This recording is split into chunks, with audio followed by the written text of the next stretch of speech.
Hello and नमस्कार साथियों। स्वागत है आप सभी का आपके अपने YouTube channel GK by Om Prakash Chaudhary में। मैं आप सभी के लिए आज लेकर आया हूँ भारतीय संविधान का भाग 2 यानी नागरिकता। नागरिकता के बारे में अपन विस्तार से चर्चा करेंगे। इससे पहले मैं आपको बता दूं कि अपने भारतीय संविधान का भाग 1 कि आर्टिकल 1, आर्टिकल 2, आर्टिकल 3 और आर्टिकल 4 यूट्यूब पर अपलोड कर चुका हूँ। अगर आप पढ़ना चाहिए तो अपने यूट्यूब चैनल पर जाकर पढ़ सकते। तो दोस्तों शुरुआत करते हैं आज के सेशन में। आज के सेशन में अपन बात करेंगे नागरिकता पर चर्चा करेंगे। नागरिकता का विस्तार से अपन चर्चा करेंगे। सबसे पहले हमें पता होना चाहिए नागरिकता क्या है।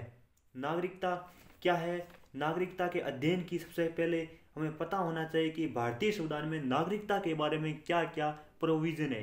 नागरिकता के संबंध में प्रोविजन है कि सबसे पहले ध्यान रखिएगा भारतीय संविधान का भाग 2 आर्टिकल 5 से लेकर 11 यानी अनुच्छेद 5 से लेकर 11 तक नागरिकता के बारे में विस्तार से बताया गया है। अब इसमें नागरिकता की शुरुआती चर्चा है। उस शुरुआती चर्चा का मतलब होता है कि कोई व्यक्ति जब देश का संविधान लागू हो रहा होता है उस समय कैसे भारतीय नागरिक कहलाएगा और उसे भारतीय नागरिकता कैसे मिलेगी और कैसे वो भारतीय नागरिक कहलाएगा, उसकी चर्चा आगे बताऊंगा मैं आपको। कैसे भारतीय नागरिक कहलाएगा और कैसे उसको भारतीय नागरिकता मिलेगी उसकी चर्चा अपन आगे करेंगे। आज पहले बता दूं मेरे को भारतीय संविधान के भाग 2 में नागरिकता का उल्लेख है। अनुच्छेद 5 से लेकर 11 तक नागरिकता के बारे में विस्तार से बताया गया है। पॉइंट नंबर 1, भारत में कौन से प्रकार की नागरिकता पाई जाती है? तो दोस्तों भारत में इकेरी नागरिकता पाई जाती है। कैसी नागरिकता पाई जाती है? तो भारत में इकेरी नागरिकता पाई जाती है।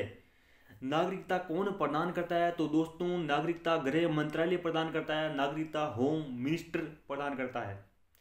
अब बात करते हैं अपन नागरिकता की परिभाषा की। नागरिकता की परिभाषा क्या होती है? What is definition of the citizenship? मतलब क्या हुआ? नागरिकता की परिभाषा क्या है? बात करते हैं नागरिकता की परिभाषा की। किसकी बात करते हैं? नागरिकता की परिभाषा की। सबसे पहले आपको पता होना चाहिए नागरिकता क्या है। अगर आपको कोई पूछे व्हाट इज सिटीजनशिप अर्थात what is the definition of the citizenship, मतलब नागरिकता की परिभाषा क्या है। सबसे पहले हमें नागरिकता की परिभाषा देखते हैं। नागरिक किसे कहते हैं? बहुत ही आसान सी बात है दोस्तों। नागरिक का मतलब है ऐसा व्यक्ति जो किसी देश में रहते हुए उस देश के सभी सिविल और राजनीतिक अधिकारों का उपभोग करता हो, उस देश का नागरिक कहा जाता है। क्या होता है दोस्तों? जो किसी देश में रहते हुए उस देश के सभी सिविल और राजनीतिक अधिकारों का उपभोग करता हो, उस देश का नागरिक कहा जाता है। ध्यान रखिएगा दोस्तों, नागरिक क्या है? नागरिक का मतलब होता है राज्य और व्यक्ति के बीच का एक ऐसा संबंध और अधिकारों से युक्त संबंध होता है जो राज्य के द्वारा व्यक्ति को प्रदान किया जाता है। नागरिक क्या होता है दोस्तों? बहुत अच्छे से ध्यान रखिएगा। फिर से मैं आपको एक बार बता दूं, बहुत ध्यान रखिएगा दोस्तों। आपकी यह परिभाषा जीवन पर्यंत आपके काम आएगी। आप दुनिया में कहीं भी चले जाएंगे, यह परिभाषा हर जगह सिटीजनशिप और सिटीजन की परिभाषा यही होगी। क्या है परिभाषा मेरे साथियों? फिर से आपको मैं बताना चाहूँगा, एक ऐसा व्यक्ति जो किसी देश में रहते हुए उस देश के सभी सिविल और राजनीतिक अधिकारों का उपभोग करता हो, उस देश का नागरिक कहलाता है। नागरिक क्या है दोस्तों? तो दोस्तों ध्यान रखिएगा, एक व्यक्ति और राज्य के बीच का एक ऐसा अंतर संबंध होता है जिसमें राज्य व्यक्ति को कुछ विशेष अधिकार दे देता है और उनको अन्य व्यक्तियों से उच्च कर देता है, नागरिक कहलाता है। क्या होता है दोस्तों? नागरिकता की आपको मैं परिभाषा बता चुका हूं। अब अपन दोस्तों बात किसकी करेंगे? नागरिकता के संबंध में संविधान में क्या क्या प्रोविजन है उनकी बात करेंगे। तो शुरुआत करते हैं नागरिकता के अध्ययन की। तो सबसे पहले हमें पता होना चाहिए कि हमारे संविधान में नागरिकता के संबंध में क्या क्या प्रोविजन है।